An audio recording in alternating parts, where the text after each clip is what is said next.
सविस्तर बातम्यांची सुरुवात करूया महत्त्वाच्या बातमीनं। बदलापूरमध्ये हजारो गुंतवणूकदारांची 400 कोटींची फसवणूक झाल्याचा प्रकार उघड झालाय। सागर इन्व्हेस्टमेंट या नावाखाली श्रीराम समुद्र, अनघा समुद्र, भक्ती समुद्र, सुहा समुद्र आणि सुनीता समुद्र या 5 आरोपींवर गुंतवणूकदारांचे पैसे घेऊन फसवणूक केल्याचा गुन्हा दाखल झालाय। सध्या समुद्र कुटुंबीय फरार आहे। बदलापूरच्या योगेश पवार यांच्या तक्रारीवरून गुन्हा दाखल झालाय। आर्थिक गुन्हे शाखा याचा पुढचा तपास करते आहे। बदलापूरमध्ये 400 कोटींची फसवणूक, हजारो गुंतवणूकदारांची फसवणूक, समुद्र कुटुंबियांविरोधात गुन्हा दाखल।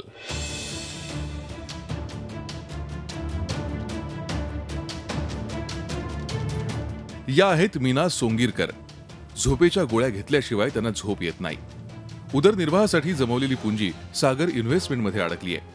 एका वर्षापूर्वी पतीचं निधन झालं, मात्र त्यांच्या पतीनं मोठ्या कष्टानं जमवलेली रक्कम सागर इन्व्हेस्टमेंटमध्ये अडकली आहे।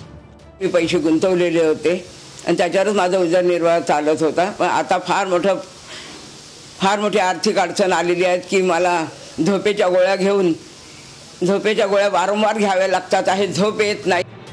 मीना सोंगीरकर यांच्यासारख्या अनेक जणांनी आपल्या आयुष्याची पुंजी इथे अडकवली, मात्र ती मिळाली नाही तर आत्महत्येशिवाय पर्याय उरणार नाही असं ते म्हणतायत। अक्षरशः धक्का बसलेला आहे। आता खरोखरच असं वाटतं ना की आत्महत्या करावी त्यांच्या तिथे जाऊन, कारण काय एवढा मोठा धक्का आता सहन करू शकत नाही मी, कारण काय मला आता कुठला पर्यायच नाहीये। बदलापुरात गेल्या 30 वर्षांपासून सागर इन्व्हेस्टमेंट फायनान्स कंपनी सुरू झाली होती।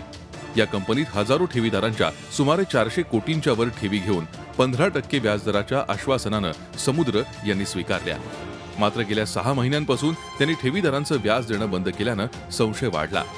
त्यानंतर समुद्र कुटुंबियांनी बदलापुरातून पळ काढला।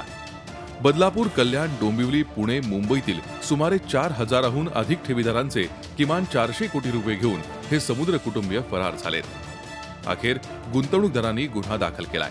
पांढरपेशे मध्यमवर्गीय लोक आहेत ते फसलेत आणि हा समाज कोणाकडे जाऊ शकत नाही, कोणाकडे आपली व्यथा मांडू शकत नाही।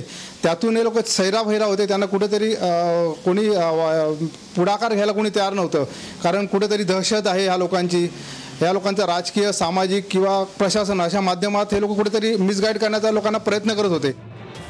सुहा समुद्र यांनी 1988च्या दरम्यान बदलापुरात सागर इन्व्हेस्टमेंट कंपनी सुरू केली। नागरिकांचे पैसे शेअर मार्केटमध्ये गुंतवणूक करून त्या मोबदल्यात गुंतवणूकदारांना पूर्वी 24% तर नंतर 18% आणि शेवटी 15% व्याज ते देत होते। जास्त व्याजाच्या मोहात शेकडो नागरिकांनी या कंपनीत आपले पैसे गुंतवले। मात्र गेल्या वर्षी नोव्हेंबर महिन्यापासून गुंतवणूकदारांना व्याज मिळणं बंद झाल्यानं त्यांच्या विश्वासाला तडा गेला।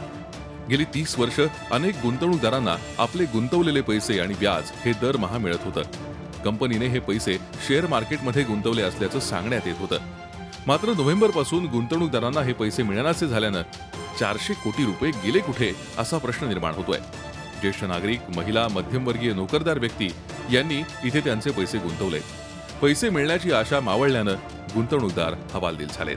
4 महिन्यापूर्वीच ठेवले ते, मी त्यांना भेटलो, म्हटलं मला व्याज नाही दिलं तरी चालेल, मला व्याज मिळालेलंच नाही आहे अजून। म्हटलं मला मुलीच्या शिक्षणासाठी पैसे पाहिजे, मुलीचं लग्न मला करायचं आहे। त्यामुळे 15 एप्रिल नंतर या तुमचे पैसे घेऊन जा। पण मला त्यांनी पैसेही दिले नाही आणि गेल्या 3 महिन्याचे व्याजही दिले नाही। जानेवारीपासून ते बदलापूरमध्ये नाही आहेत। अनेक ठेवीदार आपल्या आयुष्याची पुंजी त्यांच्याकडे ठेवून आज त्यांचा पत्ता लागत नसल्यामुळे त्यांचं जगणं अस्वस्थ झालेलं आहे।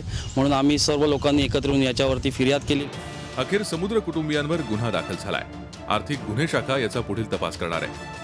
त्यामुळे आता तरी न्याय मिळणार का याच्या प्रतीक्षेत गुंतवणूकदार आहेत। ठाण्याहून कपिल राऊतसह चंद्रशेखर भुयार, झी मीडिया, बदलापूर। झी 24 तास रहा एक पाऊल पुढे।